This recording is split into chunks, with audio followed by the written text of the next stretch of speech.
This tutorial assumes you have Hammer++ and HammerAddons installed. If you do not have these two tools installed, please watch our first tutorial. Hello, portal mapping and modding. Today I'll be showing you how to make basic panel animations. So, currently I'm in Portal 2, I've already set up an example.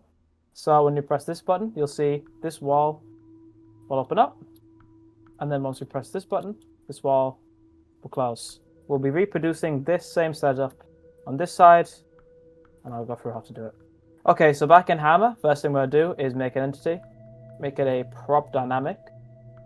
So I'm going to then scroll down to the world model, press browse. You're going to search for ARM 64x64 interior, and just double click that. Then in the model tab over here, to recreate what I made before, I'm going to type corner front, and we'll look for this animation here, 90-degree corner front idle. Once it's in this sequence thing, we're going to copy it. I'm going to paste it into the default animation key value, and then I'm going to set it to hold this animation.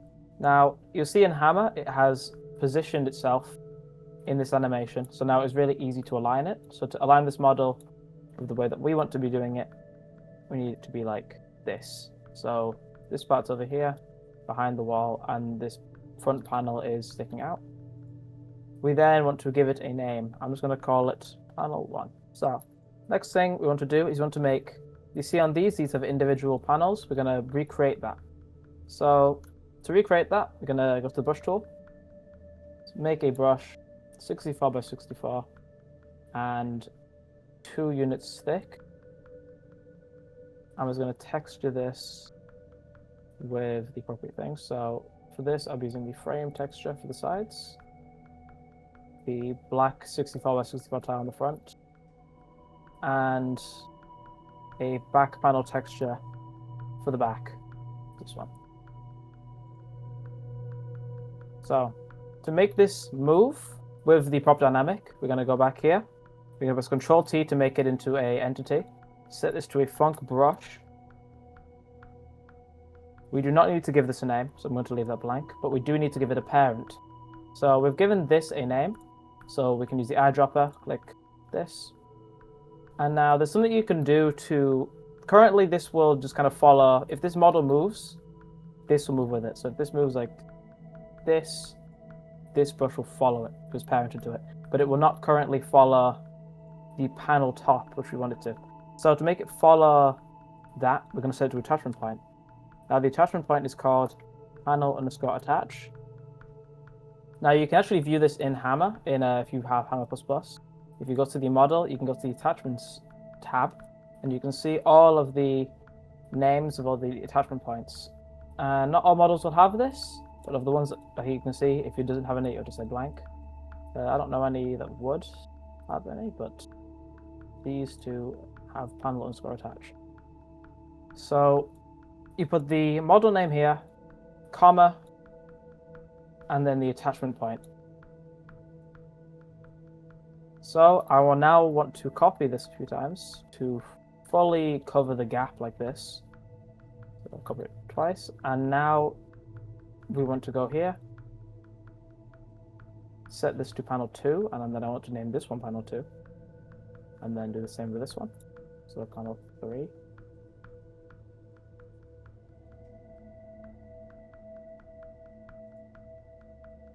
Okay, now that all of these have been properly named, we can then go and worry about the inputs. So if I want to make one of these just bend inwards like was shown over here, I can go back to this, I can type corner front again, and I can find the correct animation that I want. So I believe that I want this one. I don't want the other one, I want in corner front. You can see, we'll preview this animation so you can see it really easily.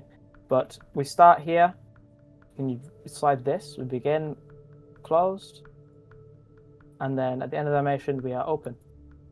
So we can go to our button, this will open it. Use the eyedropper to select this model, set animation, I'm going to set the animation to that, and unpress. So back in game, if we go to this button, you see this one opens. You can see the Z fighting, ignore this, we're going to fix this later. But you'll notice that this and this side are not quite the same. It's because obviously all of these are activated. We don't have that on this side, but these are being sequentially activated. So you see they open and close one after another. This is important. There's two ways of doing this. The first way is not as great. It's a bit more difficult to do, but it's just with a delay, you activate the first one, then the second one, then the third one. It works, but it's not really ideal. It can be difficult to edit timings and things. And then there's another way, which I'm going to be showing you, which is through HammerAddons. So the entity I want to show you is called the Sequential call. It's a HammerAddons entity, so you need to install that if you want to be able to use this. In the name, I'm going to call this Sequential call. In the entities sequence, I'm going to set this to the prop dynamic that I used earlier. Now you'll notice that the way I named these, it goes from panel 1, panel 2, panel 3, and so on. This allows me to use a wildcard here because we can use those. Now in the ordering mode, I want to use the suffix. And for the time value, I want to set this to 0.5. Obviously you can change this as you want, but I think this is a decent starting point for this. And the time variant is a number that is added and subtracted to the time value to add a bit of randomness. So to activate this sequential call, we're going to go to the prop button that we used earlier to target this on pressed, and we just want to trigger it. Now on the sequential calls outputs, we'll look for the on sequence. We're then going to set the target to !SEQ, set the animation, and set the animation we want to change into play, which is this one. Okay, so back in game, we can go here, press this. You see all of these open properly, just like over here. You notice they don't close, so we'll do that now. So for the closing sequence, we want to make a second sequential call. And I'm going to give this a different name. And the rest of this can be left alone for this. So from the prop button, we're going to add another output. So the close one to be triggered when it's pressed. And now this will be fired when this button is pressed. So we want to be playing the inverse of this, which is 90-degree out corner front.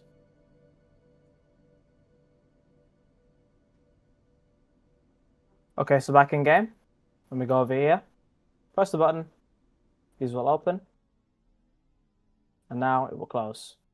So the last thing that we can fix is the Z fighting with the panel arms. So we're going to select all of these, and the easiest way to do this is simply just to move them back a unit. So back in game, press this, no Z fighting. Only press this, no Z fighting again. There's one thing to note with this, is this will create a small gap in between the, see it better when it's open. This will create a small gap between, but most people won't notice this. And I think you can move this a bit closer as well without it Z fighting.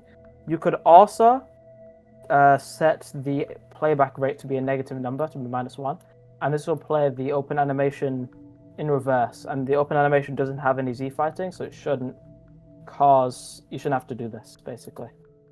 But most of the time, this is fine.